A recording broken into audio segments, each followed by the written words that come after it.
I dreamed last night I was walking towards something beautiful. A carnival, far off, lit up against the black sky. A Ferris wheel turning slowly in the distance. Soft music barely reaching my ears like a memory. It was joy. It was peace. It was everything I'd been fighting for. But to get there, I had to pass through an alley. The alley was narrow, cracked pavement underfoot, chain link fences on either side, rusted and shaking in the wind. Dim yellow light from a flickering street lamp. Fog loaded the ground like it was holding its breath. In the middle of that alley, 3 men. Not monsters, not shadows, just stillness. Watching, waiting. One cracked his knuckle, the other just stared. And they said, "We have to beat you up." I didn't run. I didn't cry out. Somewhere inside I understood. This is part of the path. This is the toll. You don't reach the light without walking through the fight. But I wasn't going to just stand there. I wasn't going to let life hit first. I scanned the alley, the slick concrete, the way the light hit the broken glass near my feet. I took a breath and I moved.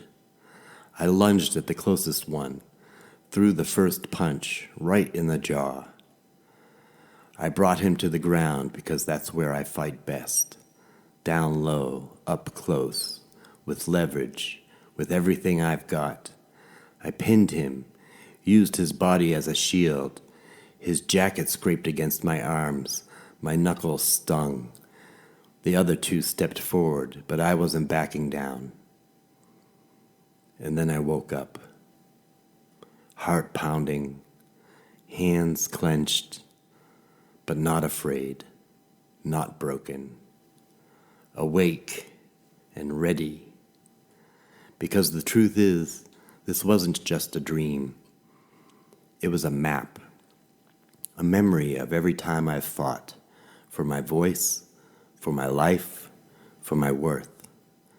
I've met these men before many times, in alleys, in hospital rooms, on cold mornings when I can't afford coffee, on long nights when I can't afford hope. Fear. He always shows up first. He's the loudest in the beginning. He wears every failure I've ever had like a badge, reminding me of the times I've fallen short before I've even begun. He says things like, "Why even try? What if they laugh? What if you open your chest and the world doesn't care what's inside?" But I've learned fear's voice is big, but his grip is weak. He backs down the moment I step forward. Scarcity. He's quieter, calculating. He doesn't shout. He whispers in numbers. He shows me empty accounts, past due letters. He loops a highlight reel of all the things I couldn't afford, not just with money, but with time, energy, health, and peace. He says, "You can't live on dreams. You should have been more practical." Scarcity. Scarcity wants me to shrink, to play small, to create less. But I've made art out of less than nothing. I've built beauty out of broken pieces, and I know he can't stop a fire that knows it's hungry. Doubt. Doubt's the trickiest. He waits until I'm tired, until I've worked for hours and still feel behind. He shows up when no one's watching and pretends to be my voice. He says, "You're too late. You're too broken. You're too old to matter." Doubt wears the face of someone I once trusted, sometimes even my own, but I've learned to recognize him. He doesn't speak truth. He just echoes old wounds. And I don't follow echoes anymore. I follow light. Some people glide towards their dreams. They float.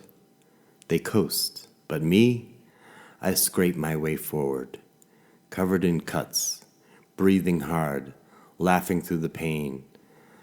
I build my carnival one step at a time, through alleys, under streetlights, with my fists and my fire.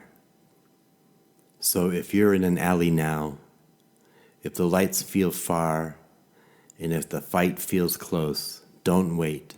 Swing first. Move forward.